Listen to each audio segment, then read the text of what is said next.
Ito ang Presidential Broadcast Service. Radyo Pilipinas. Radyo Publiko ng bagong Pilipinas para sa bagong Pilipino. Naghahatid ng mahahalagang balita at impormasyon na guugnay ng pamahalaan sa sambayanan. Tulay sa himpapawid ng serbisyo publiko. Radyo Pilipinas. Radyo Publiko. Ang boses ng Pangulo. Sa Iloilo, Radyo Pilipinas. 585 AM. Philippine Standard Time, alas 16 sa aga. Dali na, tukibuntang Western Visayas. Dali na, tukibot ang mga solusyon sa problema. Pinaagi sa siyensya at teknolohiya. Sa siyensya, teknolohiya at inobasyon. Dali na, tukibuntang Western Visayas. Dali na, tukibot ang mangugar sa rehiyon. Libuton ta, ibaluon ta, kasaysayan, kakultura. Tukib, Western Visayas. Tukib, Western Visayas. Magpamati na sa Tukib sa Radyo Pilipinas Iloilo kada Miyerkules, Huwebes kag Biyernes alas 10 tubtob alas 10:55 sa aga. Tukib Dali na, tukibot ang Western Visayas. Mabuhay Pilipinas, mabuhay Western Visayas. Tukibon ang mga solusyon. Mayong aga, Luzon, Visayas, kag Mindanao. Live nyo kami nga mabatian sa Radyo Pilipinas Iloilo Facebook page kag sa 585 kHz sa lilisuan sang inyo mga radyo. Ang mga lugar sa rehiyon, libuton ta, hibaluan ta, kasaysayan, kakultura. Welcome na sa panibago naman nga edisyon sang programa Tukib, ang Science and Tourism Program sang Radyo Pilipinas Iloilo. Tukibon ang Western Visayas. Kaupod ninyo mga kaabyanan, Hope Torrechante. Whole another day, no? Another topic, another guest ang aton nga makaupod diri sa programa. Very exciting ni siya mga kaabyanan kay sang nagligad lang no February 11. Ang mga solusyon. Gin sa ulog no ang International Day of Women and Girls in Science. Tukibon ta ang Western Visayas. Tukibon. So sini nga aga mga kaabyanan makaupod nato no isa ka woman in science. Kasaysayan, kakultura. Makaupod naton ang resident volcanologist sang Canlaon Volcano Observatory sang DOST FIVOX.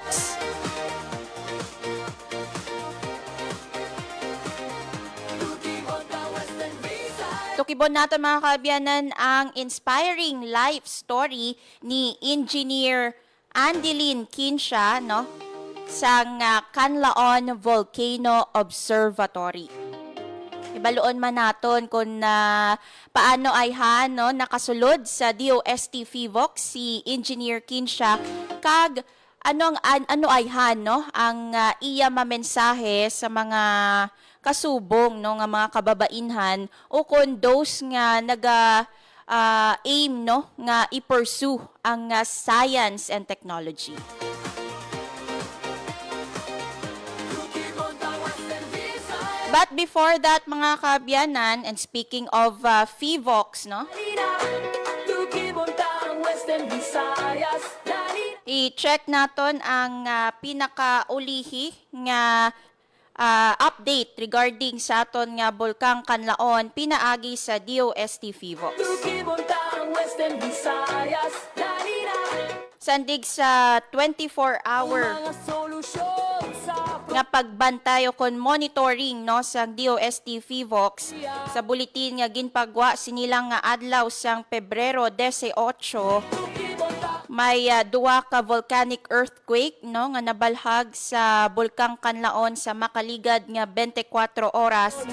Samtang ang sulfur dioxide flux naman naglabot sa 1,405 tons kada adlaw kag nabalag inino sang Pebrero 18.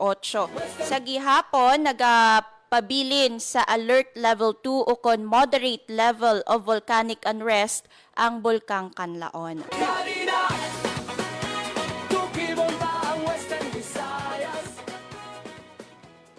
Sa piyak nga bay mga kabyanan, i-check man naton ang pinaka-latest sa aton nga lakat sang panahon. Halina, tukibon pa ang Western Visayas. Halina, tukibon ang mga solusyon sa problema pinaagi sa siyensya at teknolohiya. Tukibon, halina, tukibon pa ang Western Visayas. Halina, tukibon ang mangugar sa rehiyon. Libuton ta, ibaluon ta, kasaysayan kag kultura. Sa aton nga piyak nga linya mga kabyanan si Sir Jeff Patrick Makiling sang DOST Pag-asa. Sir, maayong aga. Yes, ma'am. I got from the latest weather update Cebu at 9 July 18, 2026. Northeast Luzon ang dapat sa Taliban, with changes naman ang dapat sa the rest of the country. Meanwhile, din sa Tangatang Visayas, naging generally pagkakaroon sa taas, pero sa tinabang ay tulad na kagalan pang sa Northeast Luzon. Kasarangan tugtog mabaskog sa direksyon na amihan sidlangan para sa hanapin sa Western Visayas. Kasarangan tugtog lumalod naman tayo para sa mga balot at ikat ng katagatan. Pagka-temperature na ito, 25 degrees 32 degrees Celsius. Daw nag-badlak sa zona ngayon mula ng aga. Pagkatulad din siya, 5:58 p.m. karon sa gabi. Kung mga dito sa weather update din sa Iloilo Police Station, ako siya sa Kindam. Salamat. Sir Jeff, klaruon ko lang, no, may ginalauman pa bala kitang bagyo no, sa Philippine Area of Responsibility for the month or for the rest sa bulan sang Pebrero? Sa subong ma'am, wala pa magkakati may ginabantayan ng mga weather disturbances sa sunod or sa sagwasang part natin. Kahapon, Sir Jeff, no, sa province of Iloilo, may nabatsyagan nga pagtupa sang ulan, especially kaagahon. No? Ano ayan ang rason sang pagtupa sang ulan sadto, Engineer Jeff Makiling? Yes, ma'am, bali ang mga napatyagan tayo mga pagtupa sa ulan or mahina ang magtupa sa ulan sa kahapon sa pag-aon na ton. Dala mga paniinit ang atong weather system man. So, ang ginexpect na atong weather system is ang hangin na easterlies. So, amo na ang Japon kung sa din, most commonly to how ini siya during the afternoon, the evening, and the early mornings ng Japon na ito. Expect natin throughout the day, or rather, di sa subungan daw, ini the same ng Japon nga scenario, ma'am. With that, sir, madamo gid nga salamat, Sir Jeff Patrick Makiling sang DOST Pag-asa. Yes, ma'am, salamat. Medyo salamat. Tukibon ang mga solusyon sa problema pinagi. Na batian mga kabyanan si Engineer Jeff Patrick Makiling sang DOST Pag-asa. So wala sang may na-monitor no nga low pressure area nga mag-develop sa isa ka bagyo diri sa aton sa Philippine Area of Responsibility.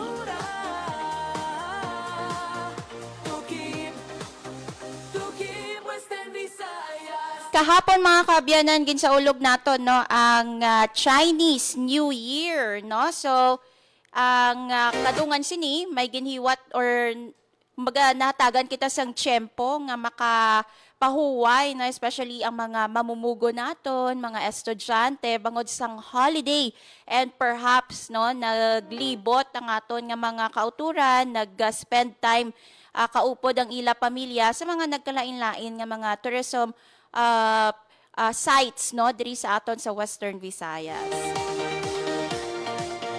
So diri sa programa Tukib mga kabyanan tagaan naton sang tiyempo no ng aton nga mga tourism offices diri sa Western Visayas no nga mapakilala ang mga opisina or ang ilang mga tourism products ang ila tagsa-tagsa kabanwahanan ukon syudad. So bantayan nyo lang ina no diri sa programa Tukib. But for this morning mga kaabyanan sa aton nga pagbalik, no? Makaupod naton ang resident volcanologist sa DOST FIVOX. Ayas, dalira. Tumilibot ang Si Engineer Marie Andeline Kinsha aton hibaloon, no, ang iya nangin journey sa science o kung paano bala nangin kabahi, no, sang DOST FIVOX si Engineer Marie Andeline Kinsha. Bantayan mga kaabyanan sa pagbalik sang Tukib. sa rehiyon, libuton tahi. Bantayi ang mga programa sa Radyo Pilipinas Iloilo. Lunes tugtog Domingo. Radyo Pilipinas News. Upod kay Janelle Baclay. Iloilo Morning. Upod kay Emmy Rose Santiagudo kag Janelle Baclay. Balita, issue kag iban pa. Upod kay JP Hervas. Radio Journal. Upod kay Bing Babiona. Balita Sosyal. Upod kay Marian Grace Erenieta. Babae ka. Upod kay Marian Grace Erenieta. Tukib. Upod kay Mary Hope Torrechante. Bantay Banwa. Upod kay Paul Tarosa. Headliners Was. Upod kay Paul Tarosa. Youth Connect. Upod kay JP Hervas. Ang rehiyon karon. Upod kay Mary Hope Torrechante kag Marian Grace Erenieta. Sports Zone. Upod kay Paul Tarosa. Radyo Pilipinas. Radyo Publiko. Radyo Pilipinas. Time to celebrate kulturang Pinoy. Tradisyon, musika, sining, literatura at iba pa. Anything and everything fun and Filipino. Ito ang Pinoy Kultura. Famously known as the lead female character in the epic 19th century narrative of Jose Rizal's Noli Me Tangere, ang Maria Clara ay isang traditional dress na ginagamit ng mga Filipina. Touch Me Not may not just be the title translation of Jose Rizal's book. Pwede rin yan ang sinasabi niya sa kanyang pananamit, since the dress covers almost all of her person. It surely does. Ang Maria Clara ay may apat na bahagi. The saya, which is a long dress, the tapis, which is a knee-long skirt, the camisa, which is a colorless camise, and the panuelo, which is a stiff scarf. Paano kaya niya pinatigas yung scarves na di siya nabaluktot sa hangin? Sa pagplansya yan, gumagamit ata sila ng starch para nakatindig yung scarf all day long. And although the design of the Maria Clara has transformed through the years, in the 20th century, ang Maria Clara ay nag-evolve na to a terno. Terno, now that's what we mostly hear these days. That's the dress most, if not all, Miss Universe Philippines title holders wear during the nightgown segment in the global pageant. Good evening. My name is Gloria Diaz, Financial Manila. Miss Philippines. Those butterfly sleeves are really a fashion statement the whole fashion world can't help mention and admire. Exactly. Pinapasikat nila yung humble pinya cloth natin, which is what most ternos are made of. And with the ever-changing times, mixed with silk and ibang materials na rin, giving the terno a modern twist na sumasama sa changing standards in fashion today. Although the Maria Clara style has changed through the years, yung imahe of the classic Maria Clara can still be seen in every terno produced. Ang trahedya naman, if you've read Noli Me Tangere, which I assume we all have had in high school, unless you were so zoned out. Maria Clara and Crisostomo Ibarra don't end up together, but that's for another kultura. It sure is. Now that's a quick look at Kultura, because our culture is cool. Yan ang Pinoy Kultura because our culture is cool. Hatid ay balita, impormasyon at sari-saring kaalaman tungkol sa sektor ng agrikultura sa ating bayan. Usapang Agrikultura kasama ang Department of Agriculture. Alamin ang mga hakbang ng administrasyon para mas mapaunlad pa ang iba't ibang industriyang agrikultural at pakinggan ang mga proyektong handog sa mamamayan upang mapalago ang kanilang mga kabuhayan. Usapang Agrikultura, Lunes hanggang Biyernes, alas 5 ng umaga, dito lang sa Radyo Pilipinas.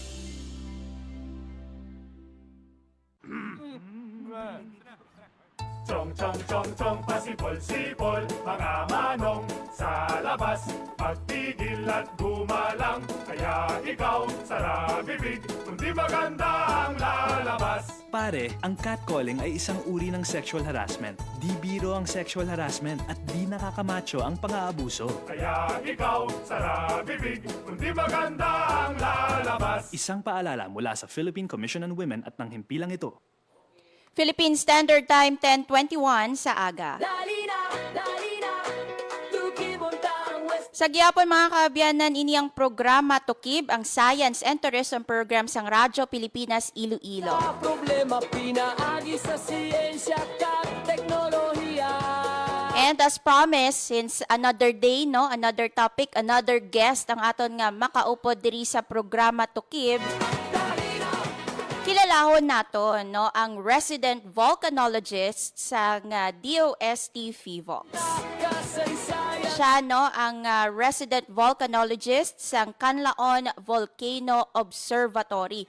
Siya lang naman ang aton ginapamangkot no every time nga may ara sang aktibidad ang bulkang Canlaon. Si Engineer Marie Andeline Kinsha aton kilalahon or hibaloon no ang nangin journey no ni Engineer Kinsha halin sa paglabot no sang iya degree sa engineering tubtob mangin kabahin sang DOST FIVOX. So I believe ready na sa aton nga Zoom no ang aton nga dinapit diri sa programa. So let's all welcome mga kaabyanan ang resident volcanologist sang Canlaon Volcano Observatory, si Engineer Marie Andeline Kinsha. Hi ma'am, good morning and welcome sa Radyo Pilipinas Iloilo. Hello Ma'am Hope, good morning. Yes. Ma'am, no, very curious sa imo nga nangin journey, especially sang February 11, gin sa ulog no sa bilog nga kalibutan ining or International Day of Women and Girls in Science. So subong nga adlaw mapalaron kita kay maga-share no si Engineer Kinsha sang iya nangin journey sa science. So engineer no siguro pakilala mo na ang imo nga kaugalingon sa amon no. Lipot lang no taga diin bala si Engineer Kinsha kag diin siya sa karon no naka-base. Yes. Una sa tanan no, good morning sa tanan nga tagapalamati sang Radyo Pilipinas, and I am very honored no kay naimbitahan kita sa inyong nga programa ang Tukib. So ako gali si Engineer Marie Andeline Kinsha, taga Dao Capiz. Wow. Currently, I am working in Canlaon Volcano Observatory. Ari kami diri subong sa La Carlota, and I took up my Bachelor of Science in Electronics Engineering sa Western Visayas College of Science and Technology sa Iloilo City. Subong ISAT-U na siya, or Iloilo Science and Technology University. And also, just very recent, no, I have completed my master's in Executive Master in Disaster Risk and Crisis Management sa Asian Institute of Management last December 2025. Wow, Ayan. congratulations, engineer, no? By the way, ka-timely, kay you mentioned about ISAT-U, and ang Radyo Pilipinas Iloilo is currently, no, diri naka-house sa ISAT-U through a use of RAC agreement sa tunga sang Radyo Pilipinas Iloilo kag sang Iloilo Science and Technology. So, welcome, Engineer Kinsha, no? So, naabala nga nag-take ikaw no sang electronics engineering, and may inspiration ka bala no kung nga aamugid na ang napilian nimo sa kolehiyo ikaw, or are you the first engineer sa inyo nga pamilya?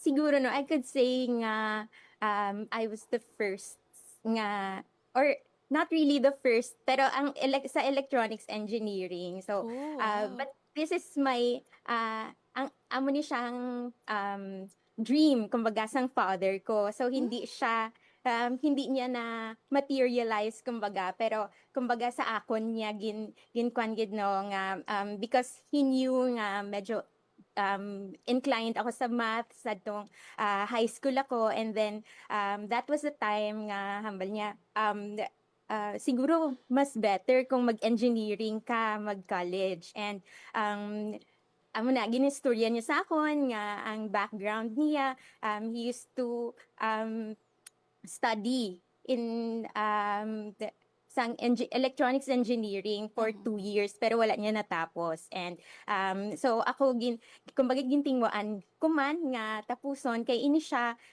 hindi lang para sa akon kumbaga kundi para man sa akon nga family. Mhm. Pero ma'am, ikaw personally, ano kita ni itong gusto mo yang nga kurso dati, no? Kung without the influence of your father, siguro, anong nga kurso siguro ang imo nga nakuha subong? Actually, nothing in particular man, ma'am, no? Because nagliin-lain man ang aton nga gusto Yes, back in oo. high school. Oo. Pero aman na siya, gusto ko man mag-engineering or mag-architecture. So, dito nga field, medyo ako na, ang gusto ko ma-attain. Wow. But sa mga mga taga-isat diri, curious ako nga abala isat ang imo nga ginpili no nga bulutuan to pursue your electronics engineering, Ma'am Kinsha. Ang isat UW, ma'am, no, kumbaga, very famous siya pag-abot sa mga technical Yes. kwan nga mga courses and back then kumbaga bag-o sa akon nga pandinig ang kurso nga electronics engineering and tungod man kay kumbaga hindi man gid kami amo na ka kwan ma'am no ka tawag sini ka kwan sang amon nga pangabuhi sang una. So syempre we're looking for better man nga mga schools nga naga-offer sang same nga courses. So I chose sa ISAT-U mag-study. Wow. Actually, subong no, makita naton ang mga ginapatubas nga estudyante no sang Iloilo Science and Technology top sa engineering and architecture. So dira naton makita nga nagapangibabaw no, wala nagapaulihi ang mga produkto sang ISAT-U. Pero ma'am, I think curious kami, no? Paano nakalabot si Engineer Kinsha sa DOST PHIVOLCS, particular no, sa Canlaon Volcano Observatory? Okay, so balikan ko lang ang story, kumbaga, kung nga man nakalabot ako sa PHIVOLCS. So, Yes. after nahon mag-eskwela sang electronics engineering. So, syempre nagkuha sang boards, no, ginpreparahan, makuha sang boards. And of course, ultimately, ano ba lang gusto natin ma-achieve pagkatapos sang boards, di ba, makaubra man kita immediately. So, apply ako sa different nga may mga private companies man kita gin-applyan, of course, and tungod kay may mga paryente ako sa Manila. So gusto ko tani nga dito ako makapangita sang sang ulubrahuan kay mas kumbaga ang panaton is mas better ang opportunity nga adto dito kay mas madamo ubra nga pwedeng ma-applyan. So nag-apply ako sa DOST, sa PHIVOLCS, sa sa NAST. So madamo man ako sang may ginpang kwan ma'am no, ginpang applyan. And fortunately ang PHIVOLCS ang nakatawag sa aton. And I have been in PHIVOLCS for manug 15 years na ma'am no. So I been in PHIVOLCS since 2011. Amo ni siya ang first job na kon. And so what I actually learned sa sini nga akon nga journey no is that you don't have to be confined sa kurso nga gintapos nimo no. If may better opportunities, you try and grab that opportunity. Kay what is important is you strive hard and that you started a journey nga pwede mo nga tapuson and may meaningful journey ka para sa imong nga future. Ayan. Ma'am, no, sa recently lang, no, before nakon gin-launch officially, before sang Radyo Pilipinas gin-launch ining programa to KIB, no, which is focused lang sa tourism and science, no. Nagkadto kita sa may DOST Pag-asa, and then I've realized, no, nga kalabanan sa ila, may background gidya sa engineering. Sa DOST PHIVOLCS, no, Engineer Kinsha, necessary ba ang engineering degree sa DOST PHIVOLCS? sa DOST, ma'am, no, madamo sang mga kumbaga field nga pwede mo nga sudlan. Hindi lang for example sa DOST PHIVOX, ma'am, no, hindi man lang mga geologist ang adto didto, kay may mga instruments kita nga ginagamit to monitor the volcano, for example. So ini siya gapanginanglan sang iban pa nga courses. So amo na siya nga may mga engineers kita sa DOST PHIVOX. Actually, sari-sari nga classic nga mga engineers, ma'am, no? May ara kita nga electronics engineer, may mga electrical engineers, may civil engineers, mechanical engineers, chemical engineers. So, tanan nga klase, tanan nga sahi sang engineering, actually makita mo man sa PHIVOX. Kaya tungod kay, kumbaga different nga mga expertise ang kinanglan para mabuo ang aton nga organization.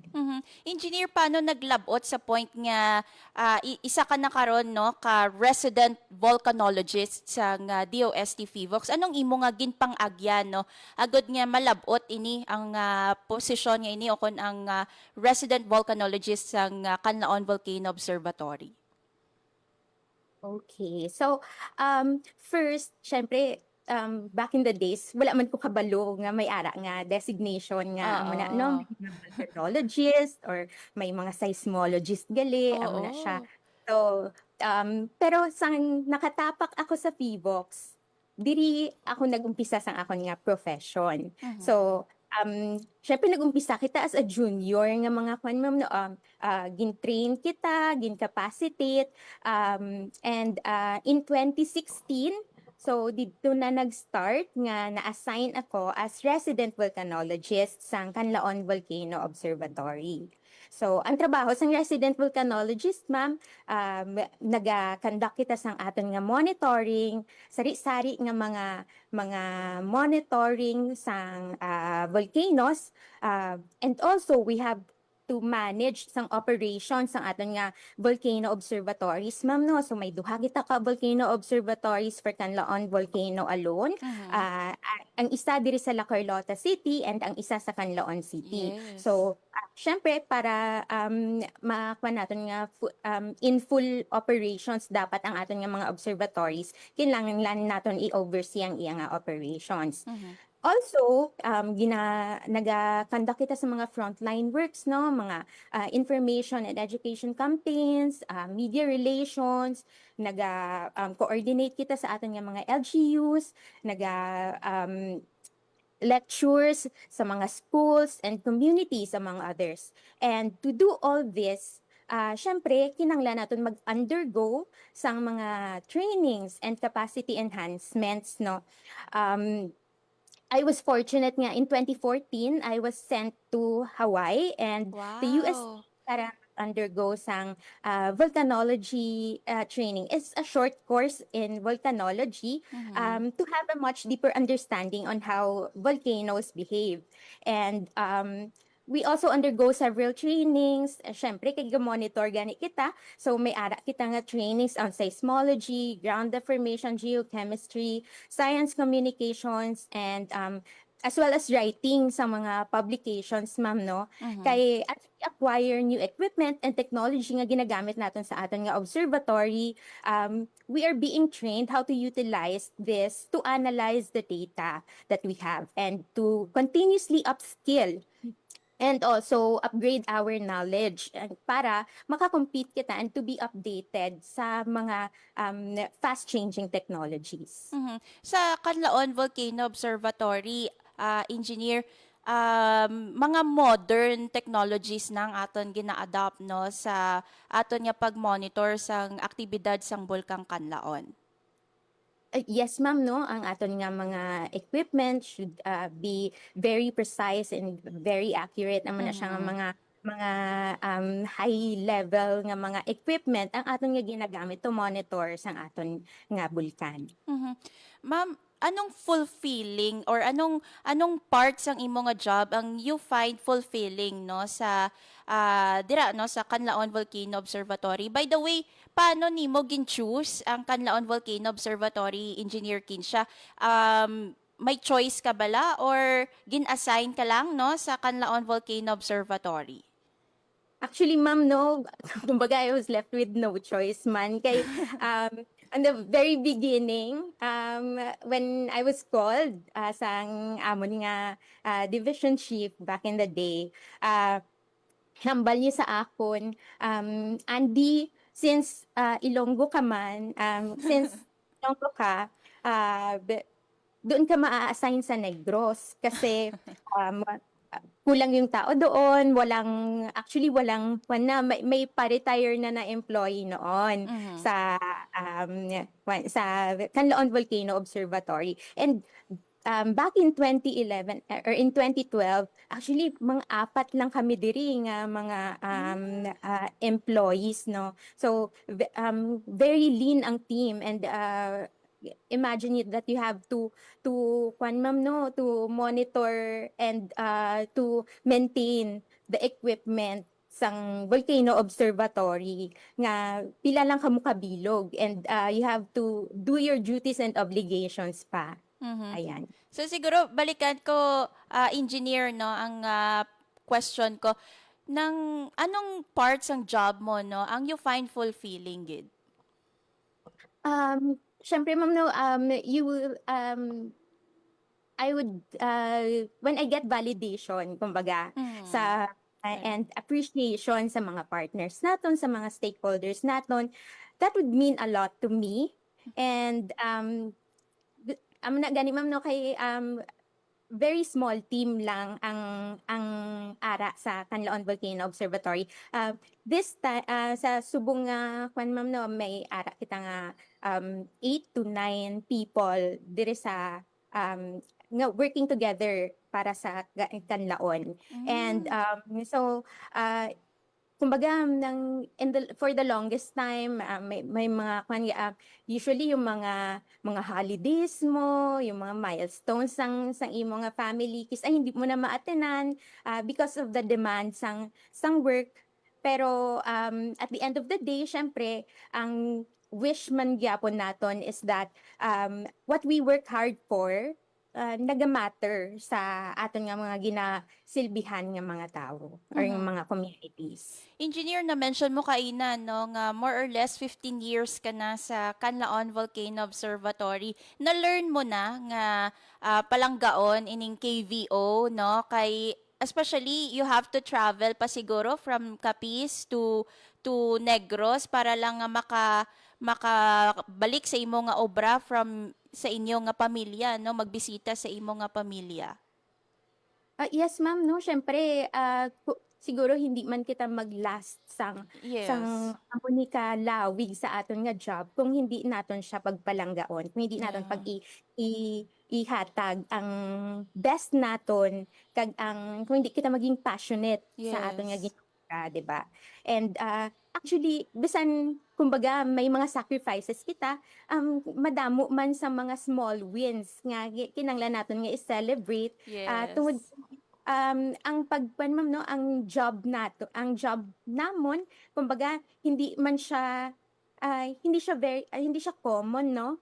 And talagsa ka lang makakita sang amuna nga mga klase ka mga jobs and mga opportunities. And I'm very thankful sa PHIVOLCS, of course, kay ginahatagan nila kami sang mga amuni nga mga opportunities, and ang learnings, ma'am, no, continues sa gihapon.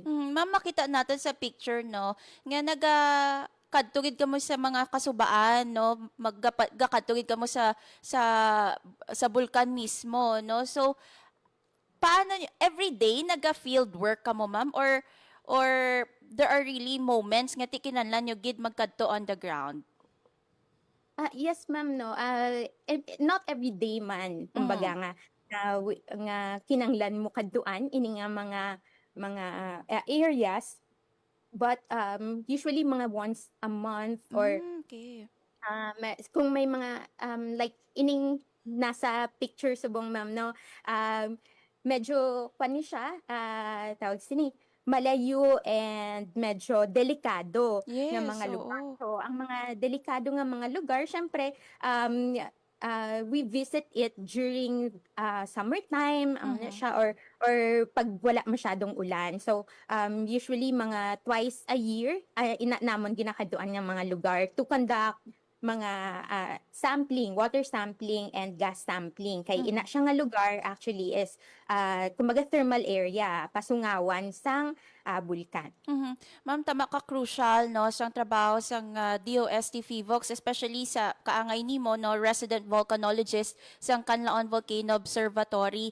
Kag kung madumduman no, recently nangin mas active ang bulkang Canlaon. So paano mo ayhan no gina-make sure nga kalmado ikaw sa pihak sang aktibidad no sang bulkang Canlaon, or especially sang time nung naglupok gid ang bulkang Canlaon? Yes, ma'am, no. So paano stay nga kalmado? Actually, bisan kwan, ma'am, no, hindi ka gid makalma halos. Pero we constantly practice man being on high alert. Ang amon nga mandato is to deliver the information in the fastest way possible and most accurate information in the fastest way possible, and to keep our stakeholders updated. So ang amon nga ginaubra, syempre we stress test kumbaga our systems, and not only our systems no, even ourselves. So may mga drills kami nga ginahimo during normal operations para we are always ready if ever may mga heightened alert. Sa aton nga mga kauturan, ma'am, no, may mga kababainhan kita nga ara sa field sang science. Do ano ka importante no, as a woman in science yourself no, Engineer Kinsha, do ano ka importante nga inclusive dapat no ang open kita sa mga kababainhan naton in the field of science and technology, or in the field of STEM no, science, technology, engineering and mathematics. Ayun no. Actually, ma'am, I am proud to say nga ang FIVOX is one of those organizations nga very inclusive, ma'am, no. Wow. So actually, because ang amon nga ma'am, no, ang amon nga organization, we have 5 divisions, and out of that 5 divisions, 4 sa sina nga divisions women led ang Wow.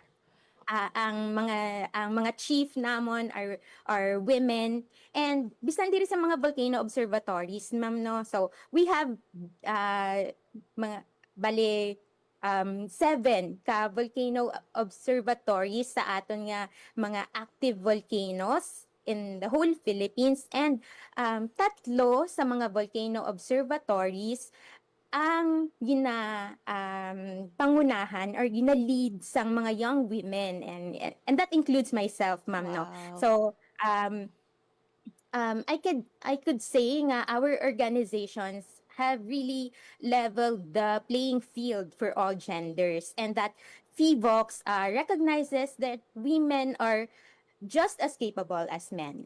True, no? Ang pwede maubra sa kalalakinhan naton, pwede man, no? May ikasarang ang aton nga mga kababainhan, no? Si Engineer Kinsha ang isa naton, no? Kahalimbawa. Siguro, ma'am, before na ako ni Kwaan, no? Sang mensahe para sa mga gusto man, no? Mangin kaangay nimo, mangin volcanologist, no? Sang DOST FIVOX, kaina na mention nimo yung mga fulfilling part no sang pagiging part sang DOST FIVOX. What about yung mga challenging part naman sang pagiging resident volcanologist no sang Canlaon Volcano Observatory? Ang challenging part, siguro medyo madamo syempre ang challenging part. Nahambal actually, di ba, nahambal ko kaginaw, gamay lang kami sa amon nga team dire sa Canlaon, and even actually sa bilog nga ang FIVOX, ma'am, no, kumbaga medyo smaller nga community siya compared sa iban nga mga companies, for example. Pero makakuan ko gid nga maka-attest, kumbaga ako nga kumbaga ginakuha namon ang kumbaga the best of the best nga mga tao, kumbaga mga we choose ang mga people who can really who really give their best and who really are kumbaga passionate about their work. So although challenging, of course, ang Ubrahanay, we are very small team, and syempre kumbaga we only have sometimes, ma'am, no, especially at even especially pag high alert ang volcano. So it could be nga during your duty 2 days kang wala tulog, and also hindi lang na ma-blow off pang phone mo sa damo sa mga nag-call sa imo, and you have to submit reports, but at the end of the day ang pinaka fulfilling man ina siya nga sa aton nga Balatyagon kung feeling mo na ubra mo tanan, kumbaga ang kapoy mo nabaluan mo nga ang iya sina nga equivalent is naka-provide ka sang imo nga sa imo nga mga stakeholders sang accurate and timely information. Yes. Kaya And thank you for making us safe, no, Engineer Kinsha. Kay through you, mas nagagaida ng aton nga mga local government units on what to do, no. Kay pinaagi sa inyo mga datos, mas may kumbaga mangin mangin basihan sang policies sa mga LGUs naton, kung anong ipatuman nila sa ila tagsa ka mga area of jurisdiction. And we understand also that, no, kay bisan kami gapanawag man kami sa DOST PHIVOLCS during pag kung maglupok ang bulkan o kung mataas ang aktibidad sa bulkan, no, sa bulkang Canlaon. So thank you, no, sa aton nga DOST PHIVOLCS, particular sa Canlaon Volcano Observatory. As leader, no, Engineer Kinsha dira sa may Canlaon Volcano Observatory, anong marching order ni Director Teresito Bacolcol, no, sa imo para mapasangkad, no, ang monitoring sa Canlaon Volcano Observatory?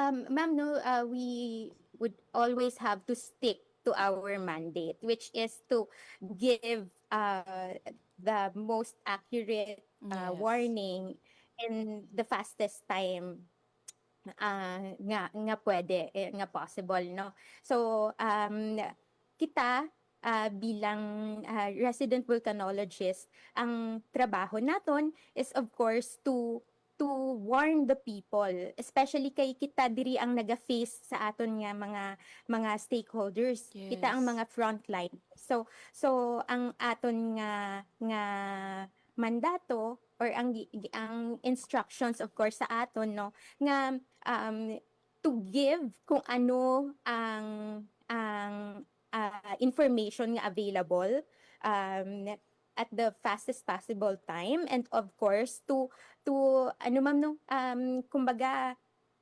hindi ka mag-cause kumbaga sang additional panic pa. Yes, oo. Kung saan very very high man ang emotion sa mga tao tungod sang, for example, ma'am, no, paglupok sang bulkan, syempre especially sang December 2024, ma'am, no, that was the first time nga nagkaroon kita sang nag-raise kita to alert level 3. So ang evacuation, nagkaroon kita sang evacuation. So up to the 6-kilometer danger zone sang aton nga bulkan, kinanglan naton i-evacuate. So we really have to coordinate with the local government, with the OCD, para makuan sila, ma'am, no, mag-guide man naton sila sa status ng aton nga volcano, and of course kung ano ang mga recommendations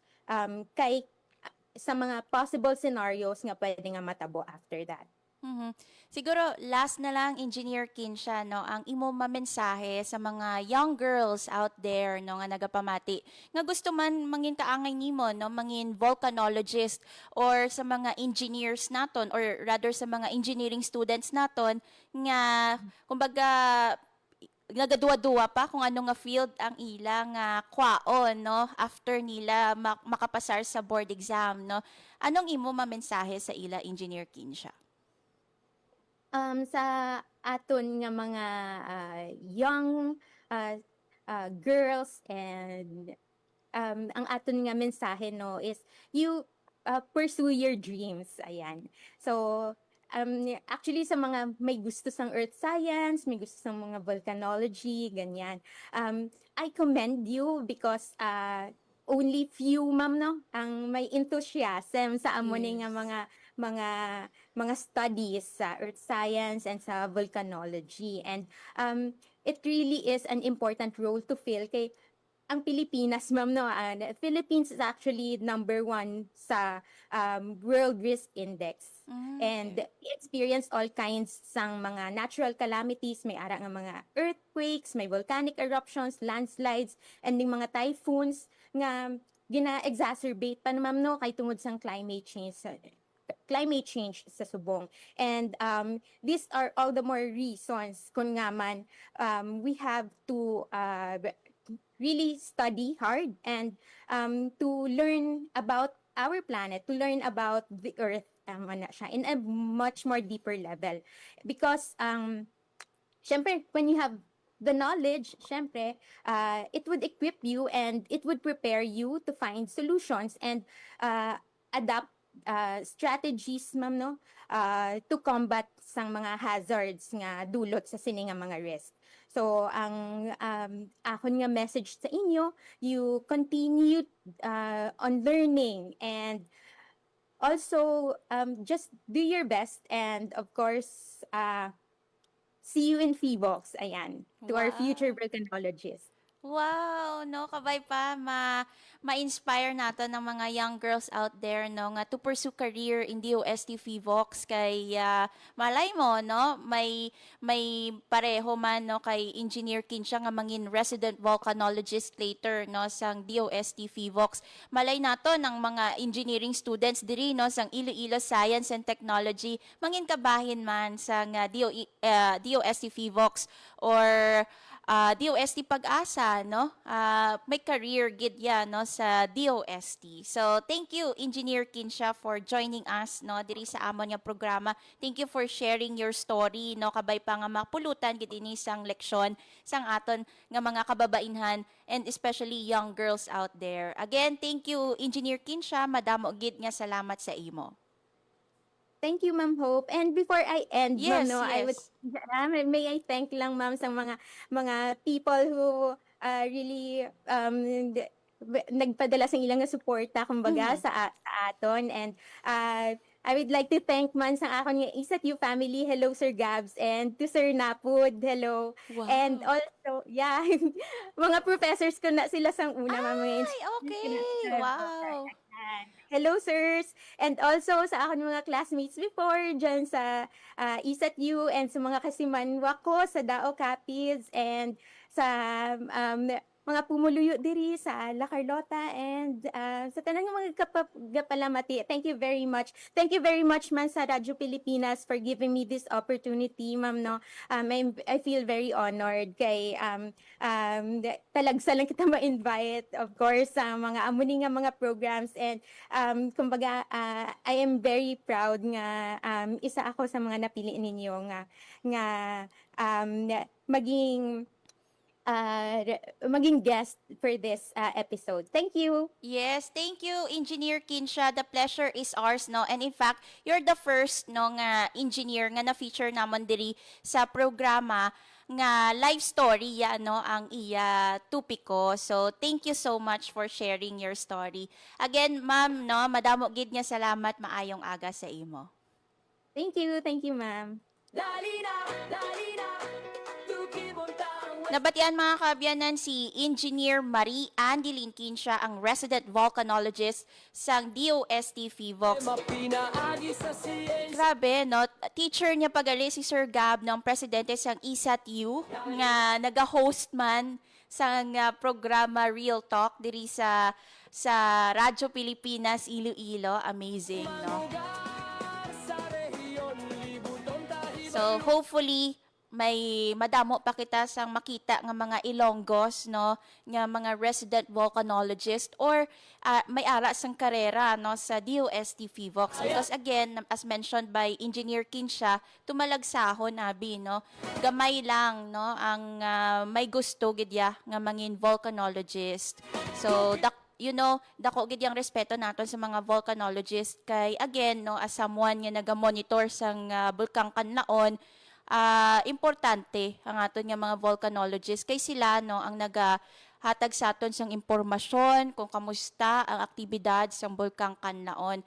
And after naton makakuha sang ideya kung anong aktibidad sang bulkang Kanlaon, maka-react kita properly, no, sa mga hazard nga pwede matuga sang bulkang Kanlaon. Ang pinakalapit, no, nga aktibo nga bulkan diri sa aton sa isa sang panay, of course, no, ang bulkang Kanlaon.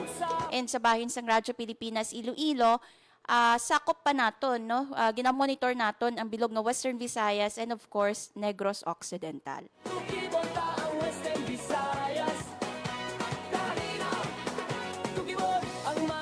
Philippine Standard Time, 10:56 sa aga. Wala na kita sang tiyempo nga nabilin diri sa programa Tukib, mga kabyanan. Thank you sa mga nagtutok sa Facebook Live kag sa radyo, no, sa 585 AM. And again, thank you very much, no, kay Engineer Marie Andeline Kinsha sang DOST PHIVOLCS o kon Kanlaon Volcano Observatory. Gusto man naton pasalamatan ng aton nga mga katuwang teknikal diri sa studio, si Sir Vermore Aventura kag sa transmitter Sir John Magallanes.